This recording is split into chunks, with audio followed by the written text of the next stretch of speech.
ujung-ujungnya adalah jangan sampai kemudian memutus mata rantai kemiskinan tadi ya Pak ya, agar terus menjadi ekosistem yang subur dari para pekerja migran Indonesia. Nah, berikutnya kita akan mendengarkan penjelasan laporan dari Menteri Usaha Mikro, Kecil dan Menengah, Bapak Maman Abdurrahman. Kami persilakan Pak.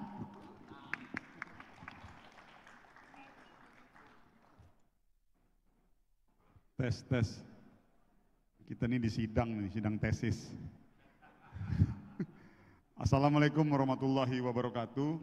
Selamat siang, salam sejahtera, Om Swastiastu, Namo Buddhaya, salam kebajikan.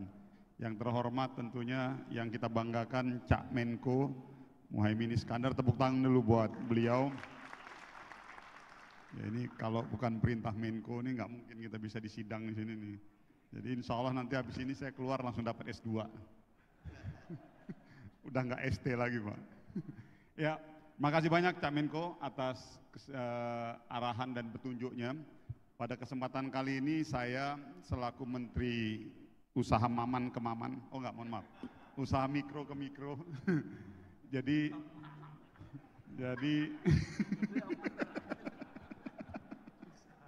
ya ini biar suasananya ini dulu, soalnya tadi saya lihat Mensos sama Menteri P2MI kayak udah serius sekali gitu. Jadi ya kita kan biar agak ini sedikit lah. Ya, dalam kesempatan kali ini saya harus menyampaikan beberapa capaian. Namun dari awal saya ingin sampaikan bahwa keberadaan Kementerian UMKM ini kita punya banyak beberapa realitas pencapaian, tetapi juga ada beberapa outstanding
kuantitasnya.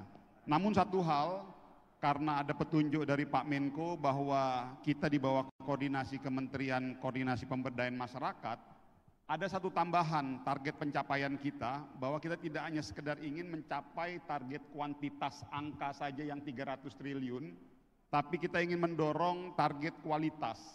Karena faktanya selama evaluasi kita beberapa tahun, 5 tahun terakhir, kualitas pendistribusian KUR itu masih banyak sekali permasalahan. Ini realitas. Nah, ukuran dari peningkatan kualitas itu dilihat dari jumlah realisasi KUR ke sektor produksi.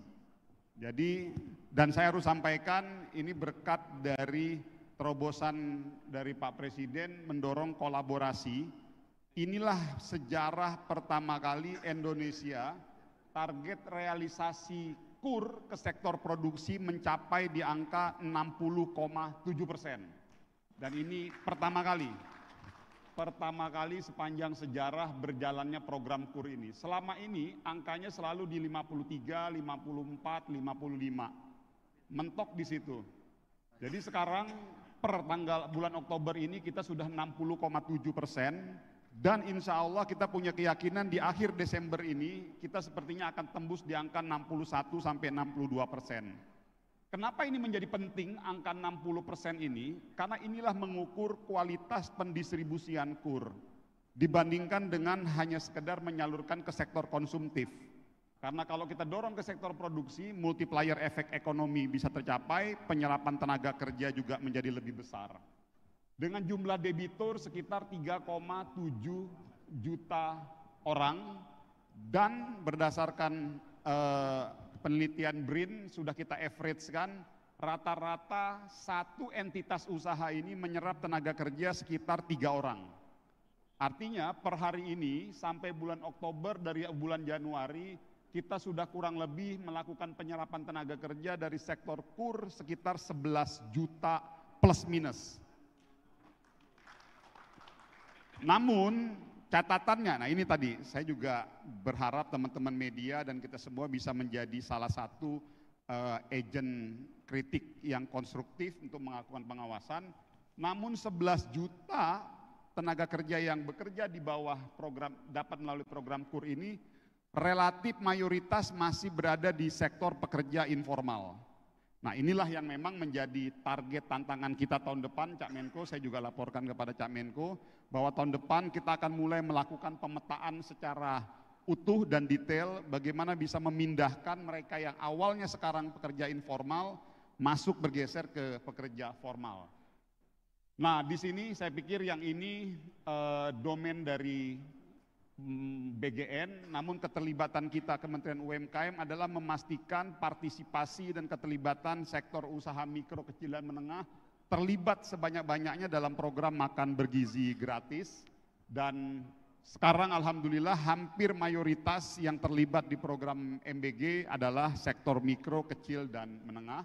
Dan yang ketiga, ini target pencapaian kami, sekali lagi, ini yang tadi di awal saya bilang, urusan NIB tidak di Kementerian UMKM, urusan sertifikasi halal tidak di Kementerian UMKM, urusan SNI, urusan PIRT dan lain sebagainya tidak di Kementerian UMKM, tapi semua pengusaha mikro, kecil dan menengah kalau ada masalah mengenai NIB, masalah mengenai urusan-urusan halal, urusan PIRT, BP POM dan lain sebagainya, ngamuk-ngamuknya ke Menteri UMKM, marah-marahnya ke Menteri UMKM. Artinya kami berdasarkan petunjuk dari Menko Pemberdayaan Masyarakat tidak usah komplain-komplain, lakukan terobosan. Alhamdulillah kami buat terobosan secara konvensional dulu, yaitu membuat program festival perlindungan terhadap usaha mikro, dan per hari ini peningkatan sertifikasi kurang lebih di urusan halal ada sekitar 300% angka peningkatannya. Dan saya harus sampaikan ini bukan hanya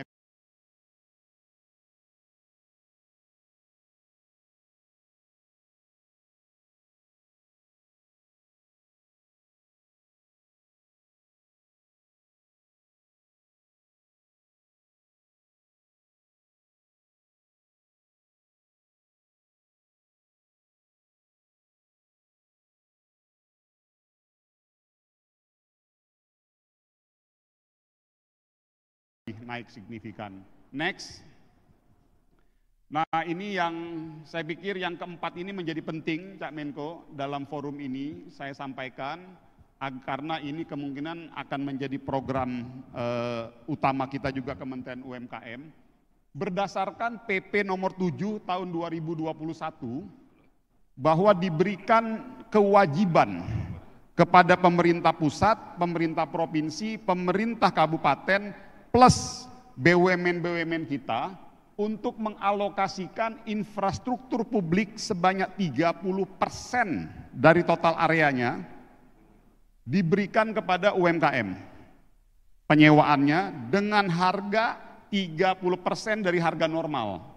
Artinya ini adalah bentuk keberpihakan pemerintah kepada sektor UMKM. Namun memang yang menjadi catatan kita bahwa monitoring, evaluasi, kontrol terhadap pemanfaatan fasilitas publik masih belum optimal, dan melalui forum hari ini kita informasikan bahwa ke depan kami sudah akan mulai masuk ke sektor infrastruktur publik mana yang belum optimal memberikan fasilitas kepada UMKM. Nah di situ kita akan lakukan monitoring dan evaluasi.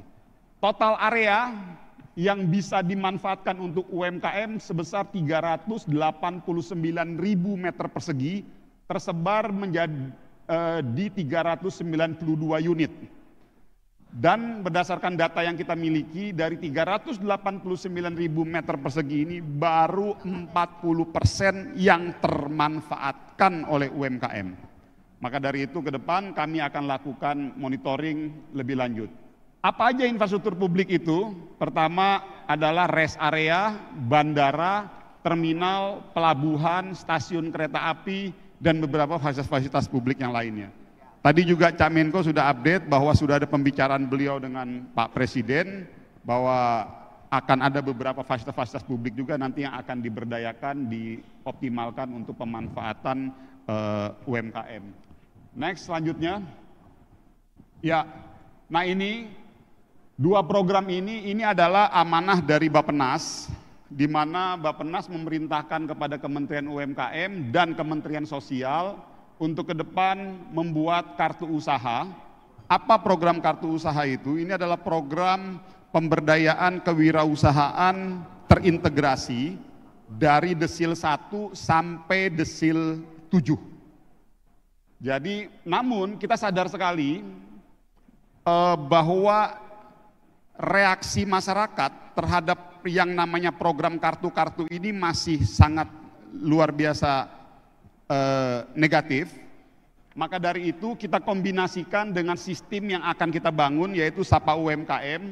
Jadi ke depan kita membangun sistem Sapa UMKM nanti, sekaligus member-member anggota UMKM yang masuk akan kita gabungkan dengan kartu usaha secara digital. Jadi tidak perlu lagi kita cetak-cetak kartu usaha. Jadi nanti Sapa UMKM-nya kita bangun. Insya Allah Desember ini jadi, dan kita akan melakukan launching bersama-sama dengan Menko Pemberdayaan Masyarakat. Nah, siapapun dia nanti, usaha mikro kecil menengah yang masuk ke dalam sistem Sapa UMKM, secara otomatis dia akan mendapatkan kartu usaha digital yang nanti bisa diberikan, mendapatkan insentif-insentif kemanfaatan buat usaha mikro kecil dan menengah kita. Saya pikir ini kurang lebih yang menjadi titik poin kami dari Kementerian UMKM. Hal-hal yang lainnya kita tinggal tunggu petunjuk dan arahan dari Menko Pemberdayaan Masyarakat. Terima kasih. Assalamualaikum warahmatullahi wabarakatuh. Terima kasih banyak kepada Menteri Usaha Mikro Kecil dan Menengah yang tadi memaparkan mengenai bagaimana pencapaian luar biasa dari penyaluran KUR 60,7% di Oktober ini untuk sektor produksi, dan kemudian juga bagaimana juga memastikan